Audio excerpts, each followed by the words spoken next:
काँग्रेसचा गटनेता आज निवडला जाण्याची शक्यता आहे। काँग्रेसचे महाराष्ट्र प्रभारी रमेश चेन्नीथला यांच्या उपस्थितीमध्ये बैठक होतीये।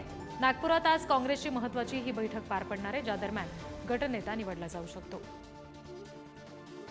आणखी तपशील आपण घेणार आहोत प्रतिनिधी जितेंद्र शिंगाडे यांच्याकडून। जितेंद्र, नेमकं कुणाचं नाव या संदर्भात चर्चेत आहे?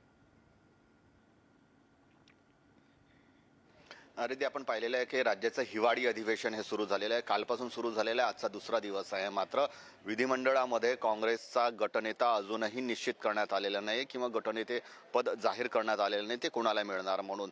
विधानसभा निवडणुकीमध्ये आपण पाहिलेलं आहे की काँग्रेसचा दारुण पराभव झालेला आहे आणि त्यानंतर विरोधी पक्ष नेते पदावरही जे काँग्रेसचा दावा होता तो आता राहिलेला नाहीये। भले रस्सीखेच सुरू असले तरी विरोधी पक्ष नेतेपद कोणाला मिळणार हे अजूनही निश्चित नाही, कारण नियम काय म्हणतो, कायदा काय म्हणतो त्यानुसार हा जो विरोधी पक्षनेते पदाचा जो बॉल आहे तो आता अध्यक्षांचा याच्यात टाकण्यात आलेला आहे।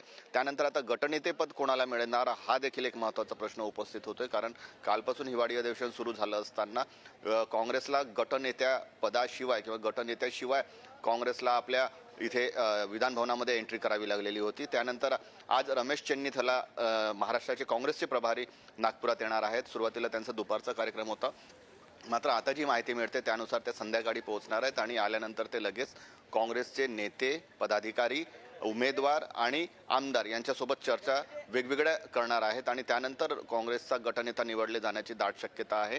काँग्रेसमध्ये सध्या जी दोन नावं आघाडीवर आहेत त्यामध्ये प्रदेशाध्यक्ष नाना पटोले आणि माजी विरोधी पक्षनेते विजय वडेट्टीवार यांचा नावाचा समावेश आहे। मात्र जो अंतिम निर्णय होणार ते अंतिम निर्णय दिल्लीतील जे काँग्रेसचे वरिष्ठ नेते आहेत, ज्येष्ठ नेते आहेत, त्यांच्या निर्णयानुसारच होणार आणि तेच ठरवतील त्यांनाच हा गटनेतेपद मिळणार असं काँग्रेसकडून सांगण्यात येते। त्यामुळे आजचा दिवस हा काँग्रेससाठी महत्त्वाचा आहे। गटनेतेपदी कोणाची निवड होते, आज दिवसभरात होणाऱ्या या बैठकीत काय घडतं याचे तपशील तुमच्याकडून घेऊ। धन्यवाद जितेंद्र, दिलेल्या माहितीसाठी।